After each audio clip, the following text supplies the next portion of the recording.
Bueno, buenas tardes a todos. Vamos a entrar con la última parte de tipologías de puentes, que está dividida en realidad en parte E1 y parte E2. Vamos a ver en este caso la parte E1. El sistema constructivo depende de la tipología del puente. Naturalmente, para puentes de luces reducidas es sencillo, entonces no genera mayor dificultad en el desarrollo del proyecto. En puentes de mediana complejidad o para luces medias, eh, el sistema constructivo puede tener que ser evaluado el cómo, dado que se pueden originar situaciones que generen solicitaciones diferentes a las finales y más desfavorables. Adicionalmente, tener que asegurarnos que la estructura sea estable durante toda la etapa constructiva. Y en puentes de luces medianas y grandes es un factor determinante. O sea, el sistema constructivo es un factor a evaluar desde que empezamos a pensar el proyecto. Entonces, en el puente losa o puente viga, es factible plantear el desarrollo del proyecto sin pensar específicamente el cómo lo vamos a construir. En puentes pórtico o puente arco, es conveniente y deseable que pensemos en forma conjunta el cómo cuando estamos haciendo el proyecto de la estructura en sí misma. Ya hemos visto en las metodologías más actuales en lo referente a puentes pórtico y puente arco. Y en puentes de grandes luces, como son puentes con obenques, puentes por voladizos sucesivos de diferentes configuraciones o puentes colgantes, evidentemente el sistema constructivo es determinante. Entonces, y genera una importante cantidad de estados de carga en situaciones transitorias que es imprescindible evaluar. Como ya vimos en la clase pasada, en los puentes arco modernos la metodología de atirantamiento provisional es muy utilizada y se va estudiando en forma detallada la secuencia de avance y atirantamiento y se va haciendo un control en obra de las deformaciones reales cotejándolas con las previstas para ajustar los tensores provisorios, ¿sí?, colocados y dejar en posición correcta la estructura antes del nuevo hormigonado de la doble siguiente, hasta el cierre. Entonces, esto ya lo hablamos en la clase anterior. Hemos visto también en la clase previa a la anterior de arcos que, por ejemplo, en las tipologías de puentes pórticos, cuando se cubren luces importantes, una modalidad muy utilizada es el avance por voladizos sucesivos, ¿no? Y aparte permite salvar grandes valles, ríos o trabajar sobre el mar inclusive. Este método constructivo consiste en ejecutar a partir de una pila voladizos sucesivos a ambos lados de la misma, de manera que se vayan equilibrando los pesos a izquierda y derecha.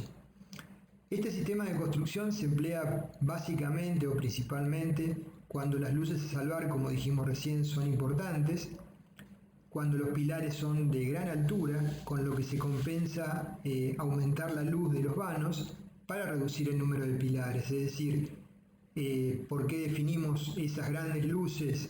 Y bueno, porque la complejidad de la construcción de los pilares es tal que eliminar pilares implica una economía y un menor plazo de obra. En cuanto al procedimiento constructivo, entonces, en primer lugar, naturalmente ejecutamos las fundaciones, ¿sí? Luego elevamos la pila, hormigonamos la pila, y procedemos a colocar el encofrado de la dovela 0, la dovela que está ubicada sobre la misma pila, que frecuentemente tiene una vinculación directa, o sea, un empotramiento con la pila. Después de hormigonar las dovelas sobre la pila, la dovela 0, se montan los carros de avance de pilas, ¿sí?, hacia ambos lados, izquierda y derecha, y se procede al avance en voladizo de las dovelas y tesado sucesivo de los cables de voladizo, también llamados de construcción, de manera simétrica. Después de alcanzada la última dovela se realizan las dovelas de cierre de estribos con el pretensado de vanos extremos y la dovela de cierre central con el pretensado llamado de continuidad. Bueno, en forma esquemática lo vemos aquí. Tenemos la pila, en el dibujo, en el corte B, avanzamos con la dovela 0. A partir de la dovela 0, ¿sí?, se comienzan a hormigonar frecuentemente en el lugar, también pueden ser dovelas premoldeadas.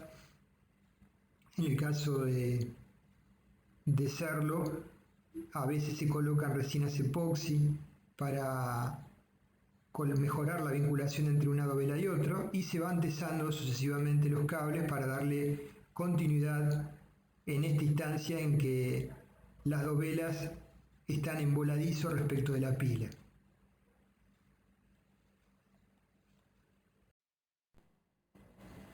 Como ventajas no requiere de andamiaje alguno, o sea, encofrados son sencillos. Se basa en el empleo de un carro móvil. Este procedimiento se aplica a puentes pretensados, posttensados, con tramos de luces mayores a 70 metros, justamente por el equipamiento que se requiere para ejecutarlo, ¿sí? No sería rentable económicamente para luces menores. Cuando debamos salvar cruces de difícil accesibilidad, por ejemplo, el método consiste en avanzar, como hemos establecido, en forma simétrica hacia ambos lados de la pila central o dovela 0, conformando voladizos de longitudes cada vez mayores, uno a izquierda y otro a la derecha de la pila construida, hasta que lleguemos, del otro lado venimos avanzando de la misma forma, a la dovela de cierre central o de continuidad. Durante el proceso se debe mantener naturalmente el equilibrio y todo el peso de las ménsulas descargan en las pilas. Las dovelas hormigonadas tienen longitudes usualmente que van entre los 3 y los 6 metros y el ritmo de trabajo permite el avance entre 6 y 10 metros por semana. Las ménsulas que emergen de cada pila se encontrarán en el centro del tramo, generándose allí una articulación, o bien proyectándose con total continuidad entre ambas, evitando esa junta. Lo más frecuente es que se vinculen en forma monolítica y se establezcan un postensado de continuidad, ¿sí?, que no se coloque una junta. Acá podemos ver una foto en un puente con esta tipología, cuando ha finalizado el hormigonado de la dovela 0 y se ha desencofrado y se está preparando para comenzar a avanzar hacia ambos extremos. La dovela 0 y la pila, que en este caso son dos tabiques de hormigón, están vinculadas en forma monolítica. Acá podemos observar, en amarillo marqué la llamada dovela 0 que vimos antes, previamente, y hay 1, 2, 3, 4 dovelas ya hormigonadas y una quinta encofrada prevista para hormigonar. Y se observa que el avance es simétrico hacia ambos lados.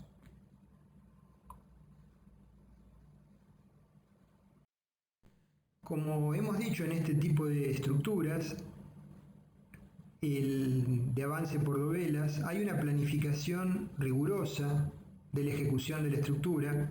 Acá vemos la dovela de izquierda, la pila de izquierda y la pila de derecha con las dovelas hasta llegar a la dovela central de cierre, una por una con la secuencia. Entonces, esta sería la discretización de este vano.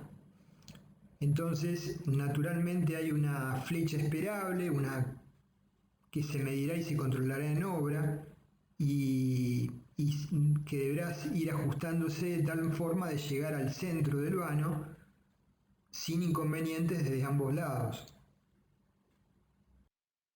Por supuesto que en el proyecto se definen contraflechas teóricas iniciales previstas, las cuales se van recalculando durante la ejecución de la obra en función de la evolución real que se da en obra y el control topográfico, que tiene que ser muy estricto ese control en cada ciclo de ejecución de dovelas. Con estos datos se van recalculando las deformaciones y ajustando las contraflechas previstas. Acá podemos ver el carro de avance con un corte por la sección A y por la sección B, donde la sección del puente, naturalmente la altura del mismo va disminuyendo con el contrapeso correspondiente. El contrapeso del dibujo en el carro es con frecuencia reemplazado por un anclaje trasero que evita el vuelco del mismo. Para ello se disponen de un conjunto de orificios en las dovelas por donde pasan las barras de anclaje del carro. Asimismo, el contrapeso incrementa el peso del carro y por ende las solicitaciones en la ménsula, y eso hay que tenerlo previsto. En un puente como el que vamos a ver, que consta de 1, 2, 3, 4, 5 vanos, hay que ir evaluando la evolución del mismo a lo largo de cada una de las pilas. Acá tenemos 1, 2, 3, 4 pilas. Entonces, para cada instancia hay que ver el comportamiento estático y las solicitaciones que se generan. Durante el proceso de ejecución de la obra son ménsulas empotradas. Cuando se llega a vincular ambas ménsulas, naturalmente surgen tracciones en la fibra inferior por la continuidad y hay que anularlas mediante un postensado ejecutado luego del hormigonado. La condición de las pilas es de empotramiento, o sea, esta es una instancia de evaluación de solicitaciones y deformaciones de etapas constructivas, que son muchas las etapas que hay que ir estudiando. Este es el puente que estábamos analizando recién en la situación final, ya completamente ejecutado, con el cierre del vano 3, y el esquema de solicitaciones derivados de las, una vez que hay continuidad sobre la estructura, por efecto de las sobrecargas actuantes. Entonces, naturalmente la cantidad de estados de carga y situaciones a analizar es bastante importante y compleja, y para ello tenemos que saber el cómo lo vamos a construir. Una ventaja del método de construcción con esta técnica, si las dovelas son coladas in situ, es la posibilidad de colocar armadura longitudinal no tesa a través de las juntas para hacer un mejor control de las posibles fisuras que se puedan generar. La sección de las dovelas es como vimos, usualmente tipo cajón. Entonces hay que estudiar adecuadamente y luego controlar en obra las deformaciones diferidas, como ya lo mencionamos, para asegurar que en la zona de encuentro no surjan problemas.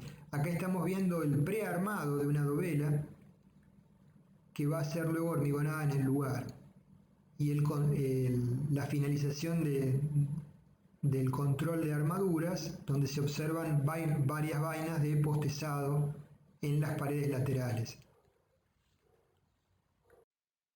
En ocasiones es más conveniente plantear dovelas prefabricadas. Acá podemos ver un puente sobre el mar, sobre el lecho del mar, que las dovelas se prefabrican en obra y se trasladan a lo largo del puente, y con estas vigas lanzadoras se transportan y colocan adosadas a la dovela preexistente y se postezan. permitiendo la vinculación entre una dovela y otra. Por supuesto que el hormigonado tiene que ser compatible, el lado de la dovela número 1 con el acero. Ha sido copiado, ¿sí? De tal forma que cuando se ejecuta el postezado no hay inconvenientes. Es una metodología que en ocasiones, como una obra de este tipo, puede llegar a ser más sencilla que el hormigonado in situ. En estos casos, con dovelas premoldeadas, el peso es una variable importante de cada dovela. Los pesos manejables no suelen superar en general entre 20 y 30 toneladas. La terminación, como dijimos, de las caras frontales de las dovelas es en general dentada, con el fin de transmitir la fuerza de corte entre ambas unidades, y para lograr un buen contacto entre el dentado entre ambas caras enfrentadas, esto se garantiza con el proceso de hormigonado, dado que un segmento se hormigona apoyado en la unidad anterior ya terminada, el nuevo segmento. Como dijimos, tenemos que evaluar en detalle las distintas situaciones de la etapa y la secuencia constructiva y las solicitaciones que de la misma derivan. Tenemos que estudiar con mucho cuidado las fuerzas desequilibradas generadas por el hormigonado no simultáneo de las dovelas de ambos lados. En general, se suele aceptar como hipótesis de diseño el desfase completo de una dovela, considerando en simultáneo el peso de los equipos de transporte y hormigonado y las sobrecargas por posible acopio de materiales no previsto. El procedimiento más empleado es, en el caso de dovelas premoldeadas, consiste en utilizar una viga como vemos en la foto de lanzamiento, que es un elemento muy costoso, de donde cuelga el puente grúa que transporta las dovelas. Las dovelas son izadas, giradas para transportarlas, si no, no pasaría entre las patas de apoyo de la viga, y luego giradas nuevamente para posicionarlas enfrentadas a la dovela anterior y efectuar el postezado. Bueno, en los poquitos minutos que quedan vamos a hacer una mención muy breve de los puentes de grandes luces. Básicamente vamos a hablar solamente en forma descriptiva y muy sucintamente de los puentes colgantes en principio y luego de puentes a obenques. Estructuralmente la forma de trabajar es muy distinto uno de otro. El puente colgante, como vemos, una carga en amarillo que esté transitando por el mismo, se transmite al cable mediante esas fuerzas en verde. El cable lo lleva apoyándolo sobre la pila central y traccionándose y no se mueve en función del anclaje en verde que hay en el extremo, que lo equilibra. Entonces se apoya sobre la pila y está anclado en los extremos. Naturalmente la viga de este puente colgante tiene que tener una rigidez adecuada para no perder la forma por el paso de las sobrecargas que transitan sobre el mismo. En el puente atirantado, que lo vamos a ver en el otro video, el último, el esquema es diferente. Las cargas son el vector en amarillo, generan una fuerza que digamos que el tablero esté soportado en puntos discretos a través de los obenques, que son aceros de alta resistencia vinculados al tablero. La reacción en el obenque es de tracción y como es inclinada genera una componente vertical que equilibra la carga y una componente horizontal de compresión sobre el tablero, como se ve en rojo. Entonces el esquema de funcionamiento del tablero es a flexocompresión, los obenques trabajan a tracción y las pilas a compresión. Entonces, haciendo un repaso previo, estructuras que trabajan esfuerzos directos de tracción, la forma que adopta la estructura de tracción que carezca de rigidez a la flexión, por ejemplo un cable, es la que se corresponde con el funicular de las cargas actuantes. O sea, si todas las cargas fueran simétricas, aplicada a un sistema de cargas como el que vemos, en 5 puntos distintos, me generarían un polígono de la forma que estamos visualizándolo. Como el funicular de las cargas representa también el diagrama de momentos flectores de ese mismo esquema de cargas actuando sobre una viga, se deduce que la configuración del cable es similar al diagrama de momentos flectores. Si la carga es uniformemente distribuida, el cable adoptaría la forma del diagrama de momentos, que sería una parábola de segundo grado.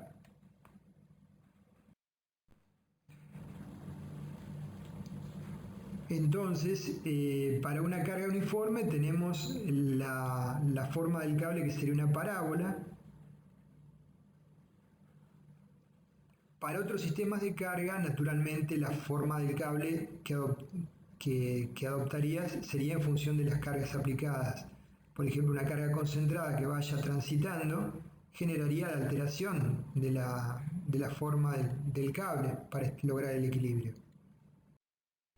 Entonces tenemos que la presencia de cargas asimétricas va a generar la variación de la curva del cable y el cable se adaptará al esquema de cargas actuantes. Por ejemplo, si tenemos dos cargas concentradas, P1 y P2, de distinta intensidad, el cable adoptará esa configuración si P2 es de mayor intensidad que P1. Esto constituye un problema y un desafío para este tipo de estructuras, porque naturalmente las sobrecargas de uso son móviles y son de diferente magnitud, y no podemos aceptar una plataforma, ¿sí?, por el cual transiten, que se deforme en forma apreciable, porque no sería utilizable como medio de traslado de vehículos o ni siquiera peatonal, mucho menos ferroviaria. Entonces hay que resolver este tema de tal manera que la forma de la calzada sea estable ante la presencia de la sobrecarga. La eficiencia de este tipo estructural es muy alta, dado que las tensiones de trabajo a tracción en el acero de alta resistencia son muy superiores a las de compresión y no se puede generar el fenómeno de pandeo. Estos puentes colgantes alcanzan luces del orden de los 2000 metros entre pilas. Requieren de un elemento de transición entre los cables y las cargas que está constituido por la viga de rigidez que mencionamos. La viga de rigidez aporta una carga permanente que define la forma del cable y tiene una rigidez flexional tal y torsional que estabiliza el sistema frente a cargas dinámicas, que son las cargas derivadas del tránsito. Entonces tenemos las torres o pilas, el tablero con viga de rigidez, el cable propiamente dicho y los elementos anclajes extremos, y las péndolas, que son los elementos de la cual se suspende la viga de rigidez o tablero del cable. Las relaciones de luces tienen un tramo central, que es el principal, con una luz muy importante, con dos tramos laterales con luces que varían entre un 20 a un 50% de la luz del tramo central. Poseen elementos, como dijimos, de anclajes en los extremos para anclar el cable. Dos cables flexibles de acero forman la estructura portante, con una flecha del orden de 1/10 de la luz del tramo central. Dos torres que pueden ser de acero o de hormigón, o parcialmente de hormigón y otra parte de acero. Y los anclajes laterales que sirven de apoyo a los cables de acero. Entonces, estructuralmente están conformados por el cable, que posee la forma de catenaria, y se encuentra apoyado en las torres, que son de una altura importante, y anclado en los extremos de macizos de anclaje. Esta es una visual de un puente antiguo metálico. La tracción en el cable, originada por el peso del puente suspendido, se convierte en una fuerza vertical hacia abajo en las torres y en una fuerza inclinada que tira de los macizos de anclaje. Un elemento esencial en este tipo estructural consiste el tablero. Las vigas rigidizadoras, que poseen una gran longitud y son esbeltas. Todos recordarán el colapso que hemos comentado, no sé si en esta materia o en otras, del puente de Tacoma, por ejemplo, que fue justamente la inestabilidad aerodinámica frente a una solicitación del viento con una frecuencia que coincidía con la frecuencia propia del tablero, que ocasionó el colapso del mismo. Entonces, hay que hacer estudios muy precisos de la estabilidad frente a la acción del viento del tablero, y eso requiere de un análisis perfilado del tablero adecuado en función de los resultados de los mismos. La idea conceptual de este tipo de puentes se traduce en suspender la estructura de una cierta cantidad de puntos por medio de los elementos traccionados, llamados péndolas, que están colgados del cable principal, y el cable soportado por las pilas y por los anclajes extremos. No hay sobre el tablero esfuerzos axiles actuantes en esta tipología, a diferencia del puente atirantado con obenques. Acá podemos ver una obra emblemática, el puente sobre el estrecho de Menai, construido en 1826, con una longitud entre pilas construidas con piedra de 177 metros, el proyectista Thomas Telford. Y ustedes se preguntarán cómo se constituyó el cable. Bueno, no había aceros de alta resistencia naturalmente en esa época, así que los cables principales son cadenas, ¿sí? El puente cumplió con su función con total éxito durante todo el tiempo que se lo requirió. Ya en épocas más actuales, acá podemos ver un puente muy bonito en la ciudad de Nueva York, concluido en el año 1964, el puente de Verrazano, con una luz entre pilas principales de 1298 metros, casi 1300 metros. Fíjense que la viga de rigidez, que apenas se llega a apreciar, si la viéramos de cerca, tiene una altura de varios pisos, ¿sí? O sea, tiene que tener una viga de rigidez suficientemente rígida y con un peso propio adecuado para no cambiar la geometría del cable por el paso de las sobrecargas actuantes sobre el mismo.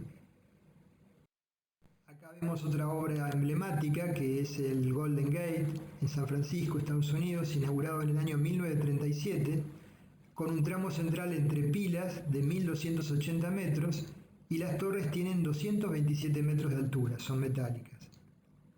También se visualiza la viga de rigidez que tiene una altura significativa. Estos puentes requieren de un mantenimiento permanente e intensivo. Acá podemos ver del mismo puente del Golden Gate el extremo donde se ancla el cable al macizo, ¿sí? Al comienzo y al final del mismo. Pensemos que en la época que se lo construyó, las tecnologías y las posibilidades constructivas eran muy distintas. La construcción de las pilas mismas en el cauce fue toda una obra de ingeniería realmente importante y compleja.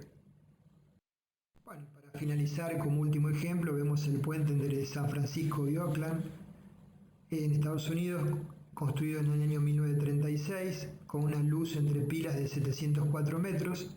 El proyectista fue este ingeniero que ha desarrollado en esa época una gran cantidad de puentes en Estados Unidos con esta tipología. Podemos ver en la foto de la derecha que hay